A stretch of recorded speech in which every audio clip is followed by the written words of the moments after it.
Hi, so you're here today with Andy Herring. I'm Commercial and Strategy Product Manager for Gamma across the iPECS portfolio.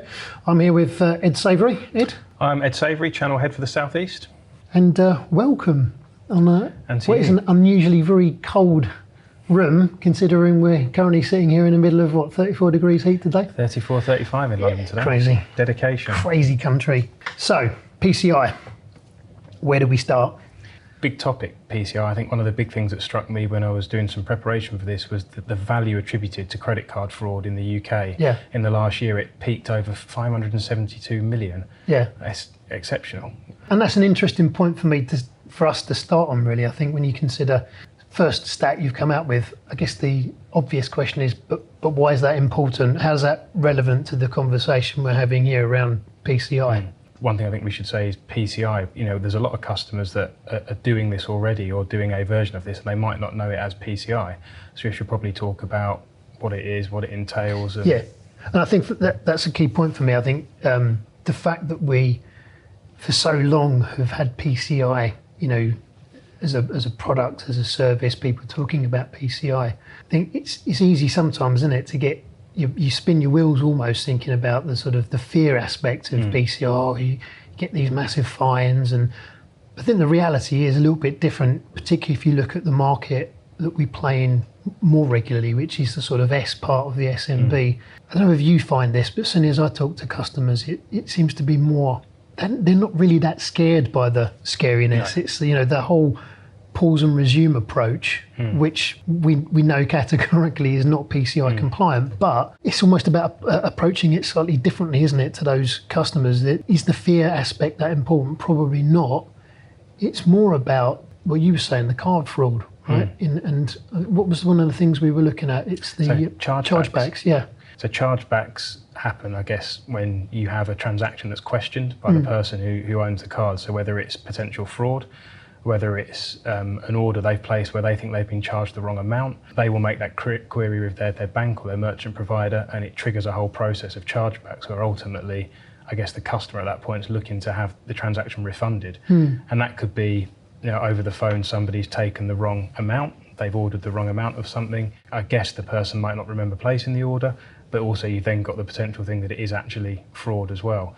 But chargebacks, I think on average, they cost a business between £60 and £65 per chargeback. Wow. So if you're a small business and you're getting a few chargebacks a month, it has a significant impact. Yeah. But then you've got the cost of actually dealing with the chargeback. So the amount and the cost to the business of dealing with that. So the query, the complaint, speaking to your bank, speaking to your provider. Yeah. When you add in the time it takes, chargebacks suddenly becomes a major thing for small businesses to hopefully not have to worry about with a product like this. And that's interesting, isn't it? Because I think that immediately sort of puts us into this sales conversation, which moves it away from the whole, let's talk about compliance, to customers who might not have it on their radar, might not understand it, might not be bothered about it, to actual real world implications of, if you mess up a transaction over the phone, yes, there's this compliance element of it, but there's also this lost revenue aspect to it as well, right? Massively, and we probably should say, sort of missed it out at the beginning, that PCI really, and the whole subject of this, is any business that transacts credit card payments over the phone, potentially be a customer of these type of products. They need to be compliant, as you touched on earlier, and that in this country could range from anybody, looking at the customers we've got on this service, we've got skip hire companies with 6 employees, right the way through to insurance companies using this product. But you're right, I think the main bulk of customers that we see is the S part of the SMB, and in the UK, we have a lot of those businesses. So, the target market for this is huge. That's a good point, isn't it? Because I think, historically, again, as we've said, you can be forgiven for getting into this mindset of PCI was all about, the insurance companies and the big finance companies. Oh, they've got to be compliant. But the reality here is that the PCI regulations, they don't care about your size. No. There's no grey areas here as well. I'm not saying, by the way, therefore it's easy for our customers to go out and sell.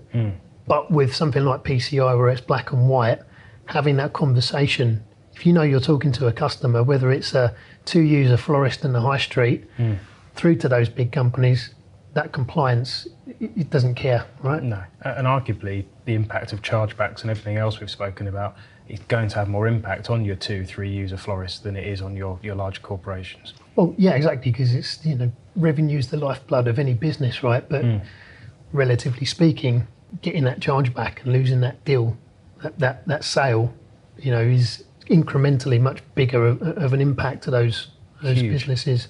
So I guess one of the areas that's kind of changed my thinking over recent months, we talked about the fear aspect. For an SMB, there is obviously, for me anyway, there is one clear fear factor here, which is, the fines and everything aside as part of PCI.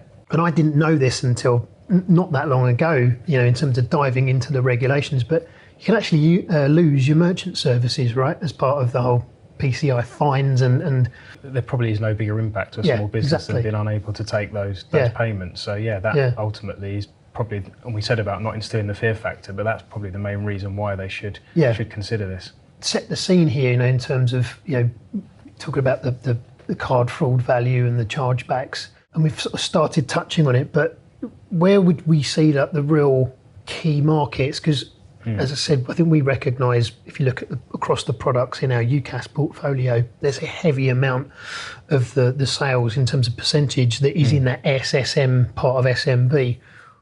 What sort of industries, what sectors would we be encouraging partners to look at in terms of going out there and talking to customers and winning deals with PCI? So it sounds obvious to say anybody that takes credit card payments over the phone, but I think if we break that down, then retail, and that has a broad depth of who that could apply to. So you mentioned florists earlier. Any of those small businesses that have got business where you can either walk in and buy stuff in store and make payment over the counter, but also they're taking orders over the phone. So any shop front type outlet.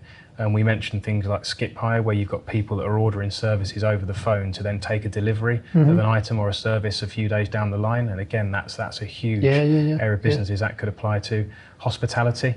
The amount of times where I've phoned up to book a table in a restaurant or to book a room in a hotel, and they could ask you to make a reservation payment of a deposit over the phone. So you think how many of those are alone in the UK. So certainly retail and hospitality. And one I don't think we can overlook at all is automotive. The amount of tyre, MOT type garages out there where you're booking your car in for a service or an MOT, again, very rife for taking Good point, payments isn't it? over I mean, the if I phone. look at my town where I live, we've probably got 5 or 6 of those kind of places just in one town alone. So, and then the classic one on top of that as well is takeaways. So that would come under hospitality, but takeaways as well, where you're paying for a takeaway to be delivered. It's funny, isn't it? Because we sit here, talking about this as part of our job and our industry, but we're also customers, and I think we probably both first to admit that how many times have you ordered a takeaway, and how happy are you to verbally give your credit card details over the phone. You have no idea what's happening with those card details once they've left you and they're with that. That's it. And now, because of what we do, every time that happens, I'm thinking, shouldn't really be doing this, but you still do it. I had an argument with my insurance company probably 3 months ago, and it was renewing my insurance. Okay, if you want to give us your card number over the phone, and I was like, no. And insurance, they should absolutely have the things in place, because we talked about small businesses predominantly, but then there's the compliance factor. So anybody that is financially regulated in an industry like insurance, finance, absolutely. So it does fit both ends of the spectrum. But I think we see the bulk of the opportunity in that small SME, trade, retail, hospitality arena. And you mentioned about the example you gave of your insurance company, or we've said about takeaways, and you're quite happy to give your card details over the phone. That process of you speaking it out loud, or somebody calling it back to you at the other end of the phone, or somebody writing it down, what happens to that piece of paper, who's listening when they're calling it out, but they're processes that thousands of people do every day and still continue to do. That informal process. And we'll come back to that when we touch on some of the specific products, but obviously an important factor with something like an insurance company, it's not just about the PCI regulation, but it's also the compliance piece of call recording. And I think sometimes people that we talk to get concerned about how do the two things sit well together. You're talking about needing to be PCI compliant, but I also need to record all my calls. What happens if someone speaks card details over the phone? So, and a good point there, you mentioned pause and resume earlier. Is people often think the way around that is pause and resume. So they'll put a button on the soft phone or a button on the physical phone to pause the call. But as you know, still talking the card details over the phone. I can still be sitting there with a piece of paper and writing down the number.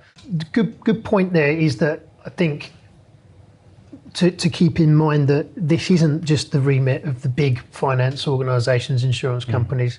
It's important to remember there are so many target customers out there. You know, I think the first time I heard someone talk about florists and PCI, I thought, are you really? Are you? But then when you start thinking, like you say, about take a florist as an example, you know, how many times a year are there special occasions or you know, Mother's Days, weddings, birthdays, funerals, all that kind of stuff, they're all happening all year. And those florists, they might only be a 2-person operation, but they're processing these kind of payments over the phone. When you talk about the chargebacks, for the cost of a chargeback, you know, the monthly cost, which we'll get onto, not specific costs, but if you look at the type of products we've got, it's almost like an insurance, right? Because you're insuring yourself, you're protecting yourself from those chargebacks at a price point that is way, way less than the cost of one of those chargebacks, right? It's a good point, because you walk up and down the high street and there's a florist, your hairdressers, your dentist, a whole raft of businesses that need services like this, and they all have insurance for many things. Actually, I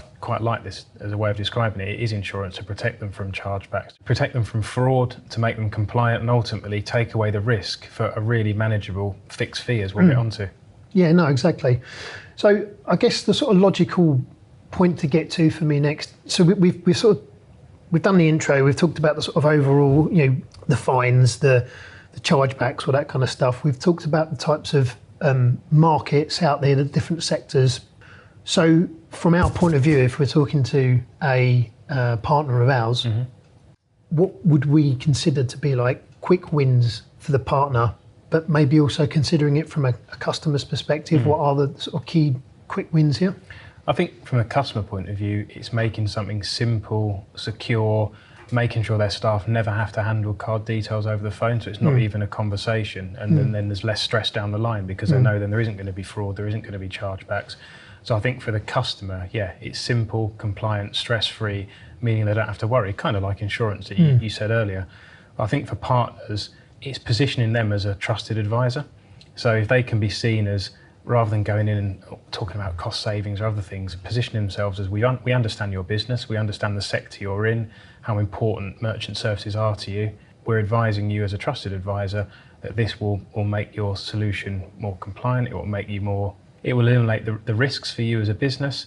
And I think positioning yourselves as that trusted advisor, getting these services into the customer that takes away a headache for them, ultimately makes a customer more sticky. Sort of looking at the different UCAS products in our portfolio, which we'll go on to be, talk more specifics in a minute. But you've also got to consider, I guess, the installed base. And again, this is not me sitting here saying, it's got to be easy, but if you've already done the work of winning the customer and they're already yours, take into account that kind of trusted advisor bit, but also, having that conversation with a customer that you've already got a relationship with has got to be easier than kind of going in and trying to start over new with a brand new customer. It's a warm lead, and you'd hope if you can sell more services into those customers, you'll hopefully have a longer relationship with those customers and keep them for longer.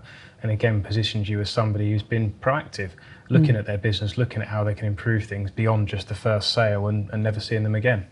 We'll talk about the base and the customers that we have, but there's a huge base of our customers in that S of the SMB that aren't taking this product.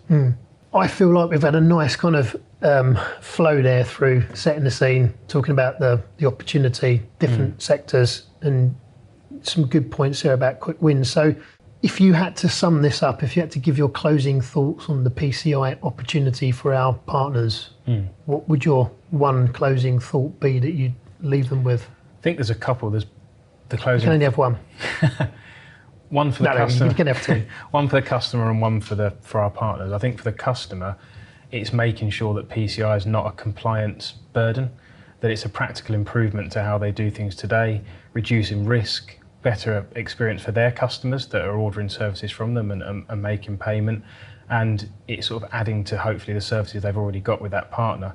But I think for the partner, it's turning this into a commercial opportunity, strengthening that trusted advisor position that we talked about earlier, unlocking new revenue in a market that is tough, allowing you to go back and unlock some new revenue or boost the value of a new sale. And I think differentiator. It gives you a differentiator and hopefully means that you'll stand out, win more customers as that trusted advisor, and for those existing customers, keep them for longer. Awesome. And I think in our portfolio here at Gamma, we've got multiple products that can use this service that customers can benefit from. We've got the iPECS product, we've got WebEx for Gamma, all that have these PCI services that can be a bolt-on to the great products that sit underneath them. Absolutely. Cool. Well, you heard it here. Get out there and sell some PCI. Absolutely. So as product manager for iPECS, what does the PCI offering look like for that product? Yeah, I think this is the important bit that kind of underpins everything we've just been talking about there. And we've had this product for a while, been through a couple of iterations. For me, I think one of the things that stands out, particularly when you look at what the competitive options are that are out there, is we've got this nice, simple per user per month license structure. And as you'll know from some of the stuff you've come up against out there, our competitors, they have a per user per month license structure, but you'll more often not come up against a 4-figure setup fee that every new deployment has. And a lot of them are also, on top of that, charging a per transaction fee per month as well. I think that is what has historically kind of positioned it in people's heads as an enterprise sort of like mid-market kind of product because of the cost. We've taken a different approach to that, or we've talked during the course of this about simplicity. That not only is that too costly, that structure, it's not simple. It's not easy to wrap your head around. It's not, and if you're a small business, we talked about those, automotive, retail, hospitality customers earlier. If a partner can go in and say, we are able to solve this problem for you and fix your costs, so they know what the cost is going to be. Because as you just mentioned there, to have a per transaction fee and an upfront fee, that's not a fixed cost, and you don't know how many transactions you will make in a month. I think taking away that pain and saying we guarantee to fix your cost is huge. Which makes it understandable why you've had this sort of legacy of people saying, I'm prepared to take the risks. The cost of doing that far, in my mind, kind of outweighs it. But I think what we've done as well is, so you've got that kind of core product, which is the per user, per agent on the iPECS platform. What we've added into that is the link pay. So I think some of the examples you were using, look at builders merchants as being a good example, garages, whether it's MOT or whether it's repair garages. There's always you always come up against this scenario of, pay later, right? So what we can do is give you the option to add link pay to the PCI service, or if you just want to do link pay, you might not be doing a lot of transactions directly over the phone, but you might have a lot of customers whereby you want to send out a link and say, pay when you get the chance. And how does the link go out to the end user? You send it out via an SMS, or you could email it, or you could WhatsApp it, however you communicate with your customer, that's how you send the link out to them. And secure link, click on it. Secure link, click on it, make your payment. You can even some customers do live link pay as well, so I can send you a link and you can do it while we're on the phone rather than using the keypad on your phone. And going back and thinking about those live transactions, so let's say I've not taken the link pay, I'm going to pay for some tyres over the phone now. Sure. Talk us through how the process would work on iPECS. Again, going back to this whole point of wanting to have a solution that is cost in the right way for an SMB, that is simple for an SMB. It can be easier. You're on a live call, 4-digit code, and it secures the trunk. So we have a specific PCI trunk that runs through the PCI service. The 4-digit code that you put into the service is what secures it. It basically tells that line, hey, we're doing a transaction now. We strip all of so when you're entering the card details on the keypad of your mobile phone, we strip all those DTMF tones out of the data stream. So again, you mentioned earlier about call recording. Yeah. So that solves that problem because you hear no DTMF tones on the call recording. Exactly. I mean, we had an interesting one come up the other day though, which kind of threw us out a little bit, and it maybe wasn't something that had been thought about in a great deal of depth. But someone said, what if it was my dad had rung up somewhere? He's of the generation, he likes to talk his number as it. Yeah. Okay, but our service injects silence into the call. So even if you happen to come across a scenario where you said, okay, enter your card details from your phone, we're injecting silence. So even if someone's talking the numbers as they're typing them in, we're not capturing those. Which people do out of habit sometimes. So, which goes back to my point earlier on about these insurance companies, for example, that have the PCI requirement, but then the compliance to record all of the calls. So, you haven't got to worry about interrupting the call recording flow. So it strips out the DTMF tones, and then, as Injects you mentioned silence. there, the end user will enter their credit card details via their keypad. The agent then taking the payment presumably can't see those card details. No, so they'll have a URL that they'll go to, a portal, which is where they start the transaction by the 4-digit code. They will see the information coming in, but only in so much as you'll see the first 4 digits, or I think it's 3 digits of the card, and then lots of stars. So you can see as it's being typed in, green tick. Okay, can you enter your expiry date? Star, star, star, star, star, tick. So it's, the agent hasn't got to be doing anything, but it's just making it nice and slick for them. They can see that the information's being entered in. So not a lot of training, not a lot for them to get used to. And in terms of payment service providers, the one for iPECS, it works with the major, is it 13 PSPs in the UK? I think we're at 13 or 14 at the moment. We're going to be looking at doing some work with the hospitality sector soon, and our partner that we work with for the PCI solution in tandem to us is also looking at that sector at the moment, because a lot of those PMS software platforms have built-in payment facilities, so they're looking to add those in as well. And that's an important point I remember from previously. If there is a payment service provider that isn't on that list of 13 currently, we can add bespoke providers. Yeah, sure. There'll always be new payment service providers coming in, but the guys we work with are on top of that. So I think today we've not had any scenarios where someone's come to us and said, we want to do X, but you don't support it. We might have had a couple where the customer thinks it's a payment service provider, but it's actually not. It's more of a front end facility.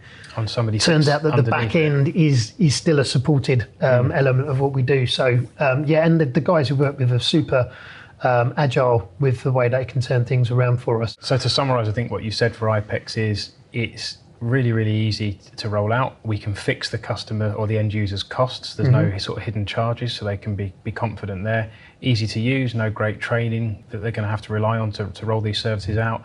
And we can work with all the major PSPs in the UK. What's not to love? Absolutely. At a price point that is really competitive as well. At a price point that's an awful lot less than the cost of a chargeback to a small business. 100%, yeah. Obviously, we've talked at length here what the opportunity looks like, what the products are that we've got available in the portfolio, but do you want to give a sort of a final call to action for the partners that might be watching this? Yeah, I think we've highlighted the opportunity of this, which we think is vast. So as next steps, I'd ask you to reach out to your BDMs, but also to our fantastic team of sales specialists. We've got a team of specialists who can demo these products across the UCAS portfolio, bring them to life, show them in action, and your BDMs can provide you with commercials. And I'm pretty sure the only thing I would add to that is if you look at a portfolio like iPECS, we've got fairly extensive history of, the customers and some of the verticals that they sit in, because some of that work's been done, so we can even work a little bit more closely with those partners to help them identify opportunities. That's true, yeah. Actually understand your base, where those customers sit, and identify the ones that are real, prime for a product like this. Thank you, Andy. Thank you. Been really insightful.